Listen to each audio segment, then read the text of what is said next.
सुखू छोटे छोटे बच्चे जो बच्चा होता है प्यार से बोलते हैं सुखू, उनका नाम सुखू पड़ा है, लेकिन वो उस छोटेपन से बड़े नहीं हो पा रहे हैं। सुखविंदर सिंह नहीं बन पाए, वो 3.5 वर्ष का कार्यकाल हो गया। तो इसलिए छोटी छोटी बातों पर, तभी बोलता हूँ मैं दूसरा वो शब्द करूँगी इस्तेमाल, ऐसी बातों पर उलझे रहते हैं। मुख्यमंत्री हैं, बड़ा सोचो, आगे का सोचो, अच्छा करने की कोशिश करो, तो लोग अपने आप याद रखते हैं।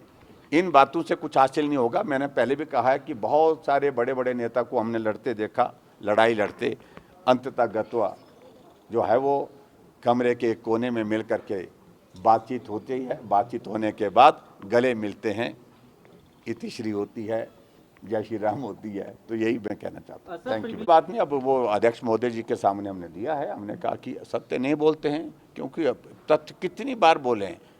आप देखिए विधानसभा के अंदर एक पक्ष 1 मिनट में कुछ बोलते हैं, दूसरे मिनट में कुछ बोलते हैं, तीसरे मिनट में कुछ बोलते हैं। तो इसलिए हम उस पर बहुत ज़्यादा आग्रह भी नहीं करेंगे। अब तो एक ही चीज़ हमारे सामने है, कांग्रेस को उखाड़ फेंकेंगे।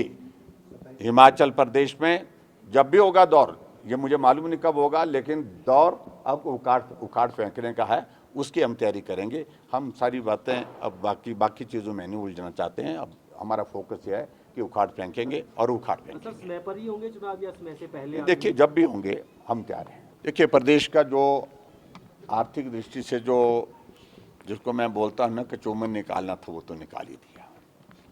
ये मैंने हाउस के अंदर भी बोल रहा हूँ, यहाँ भी बोल रहा हूँ। कोई विजन नहीं, कोई सोच नहीं। लगभग 3,500 करोड़ रुपए का कम का बजट है ये as compare to last budget. और हिमाचल के इतिहास में पहली बार इस प्रकार की स्थिति आई।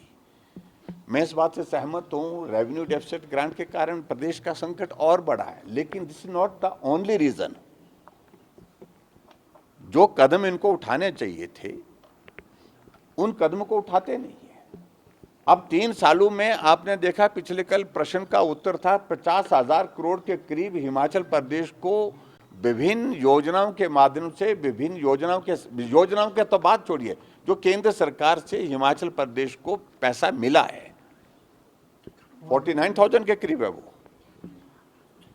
उसके बावजूद भी केंद्र सरकार को आप कोसते रहेंगे, वो उचित नहीं है। एक बात, बजट पास किया क्योंकि मेजॉरिटी इनके पास है, मेजॉरिटी के साथ बजट पास किया, लेकिन हिमाचल प्रदेश के इतिहास में ये बजट जो है वो लंबे समय तक याद किया जाएगा कि हिमाचल प्रदेश की आर्थिक स्थिति जो है न्यूनतम स्तर पर अगर गई तो वर्तमान कांग्रेस की सरकार सुक्खू जी के नेतृत्व में गई।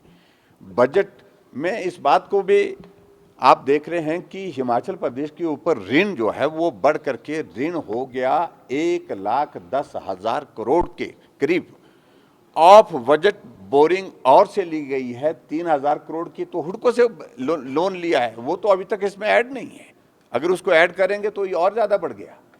तो इसलिए विकास के कार्य की कोई संभावना नहीं इस बजट के पारण होने के बावजूद।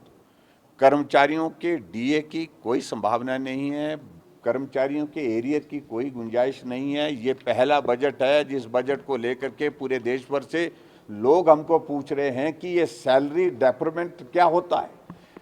यानी कि सैलरी जो है chief secretary, DGP, IAS officer, उसके बाद मंत्री, मुख्यमंत्री, विधायक, उसके बाद नीचे कर्मचारियों की भी 3% तो वहाँ तक गए हैं वो। तो ये डेफर होने के बाद हम पूछ रहे हैं उनसे कि आपका सेविंग कितनी होगी।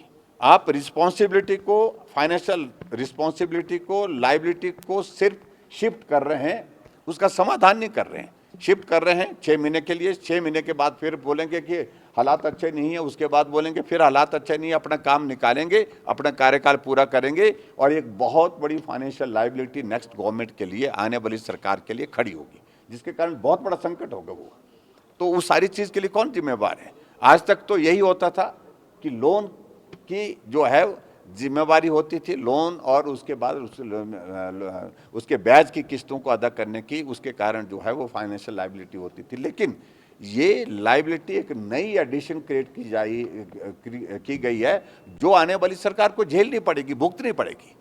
इसलिए कोई विजन नहीं है, किसी वर्ग को संरक्षण नहीं, डेवलपमेंट के काम जीरो, सब्सिडी पर कट लगेगा, बिजली महंगी होगी, और उसके बाद जो गारंटियों को पूरा करने की बातें हैं तो ये तो हवाई बातें हैं।